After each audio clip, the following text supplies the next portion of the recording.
हरामजादा, तुम बीच में क्यों आते हैं? काय बाल तोरा कथन जन बनले रे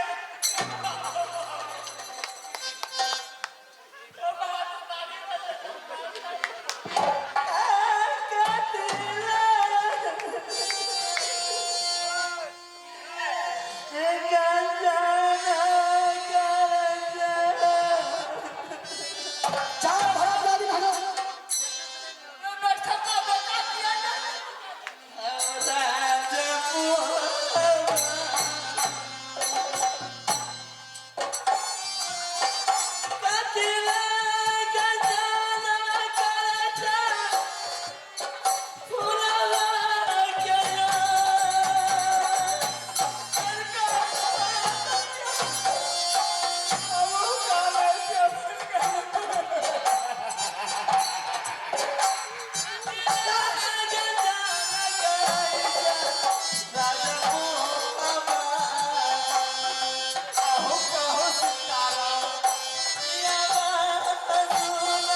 तरी इनकरा कोई आरो कोई हटे कागज पे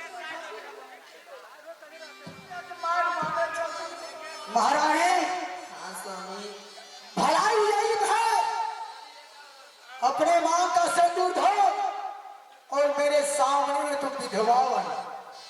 आज से तुम्हारे लिए तुम्हारा पति मर गया। नहीं स्वामी ऐसा नहीं हो सकता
सिंदूर धो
चल बैठ।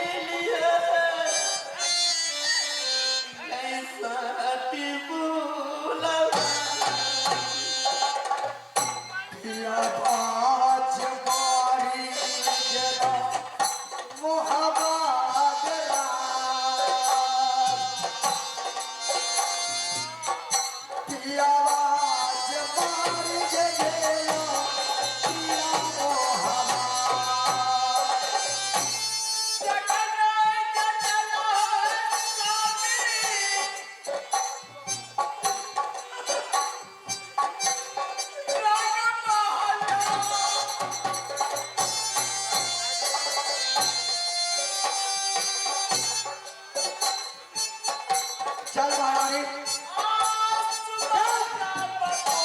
सत्य करने का क्या नतीजा होता है।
हाँ सब खोलो खोलो साहब ने छोड़ी खोलो तेरा जेवर सब उतार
कह दीजिए जो नोरे को बुलाए हैं अपना ऐसे जिससे आप समझ आए कि पति मर गया उसको किस तरह यहाँ से भेजा जाए। चल महारानी तुम्हारा सिरहे सिंगार उतर गया और ये साड़ी भी कुछ अच्छा नहीं लगता है तो विधवा को सफेद साड़ी अच्छा लगता है।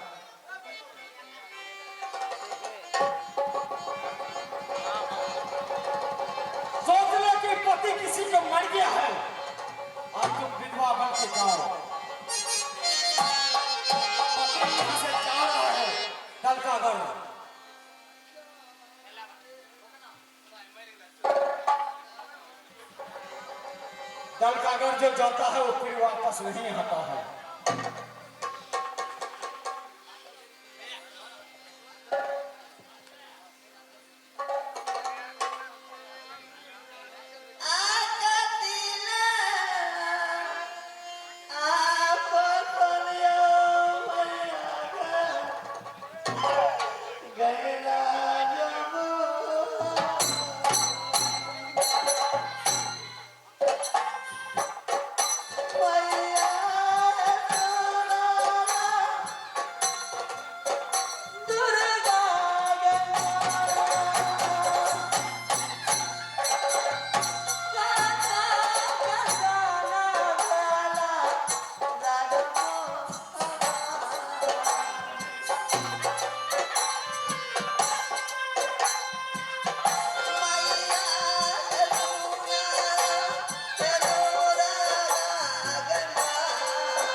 ये कहीं नहीं मिलता है।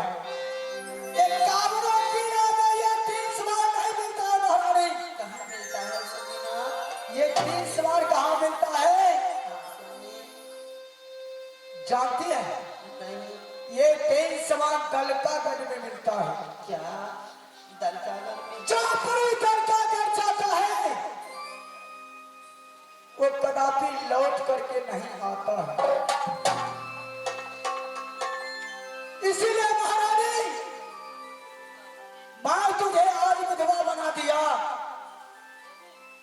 क्योंकि मैं 3 सवाल लाने के लिए दलकागढ़ जाऊंगा। मैं लौट के आने वाला नहीं हूं।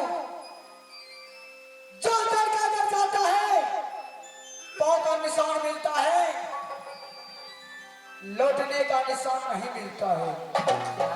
इसीलिए महारानी मैं अपने नजर के सामने तुझे मांग का सिंदूर धुला दिया, सफेद साड़ी पहरा दिया। आज से मेरा और तेरा रिश्ता खत्म। तुम समझ लेना कि मेरा पति मर गया। नहीं सनी, ऐसा नहीं हो सकता है। ऐसा ही होता है महारानी। चल अपने हाथों से मेरे सर में कफन बांध दे। ये नहीं हो सकता है समीना। ये हो सकता है महारानी। कभी नहीं हो सकता। जब तुम सत्य करा सकती है तो रूबल सिंह के सर में कफन भी बांध सकती है। जल्दी कर महारानी।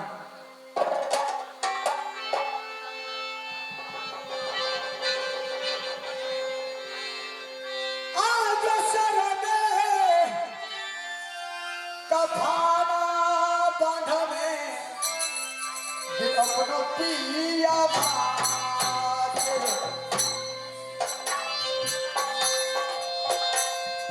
आ रंगिया है सुनाला थोड़ा है सुकमा का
सोच लेना मेरा पति इस दुनिया में नहीं है। हे स्वामी मैं बोलो महारानी। ये 3 सामान मैं नहीं मांगा। बेटी एक कंचन सत्य मेरे साथ कर चुका था। मैं कंचन बेटी के साथ नहीं सत्य करा। वही 3 सामान चंदन चरखा अकाटा खिला और मरवर बाजा मांगा। बेटिया जवान लकरानी खिलौना गया,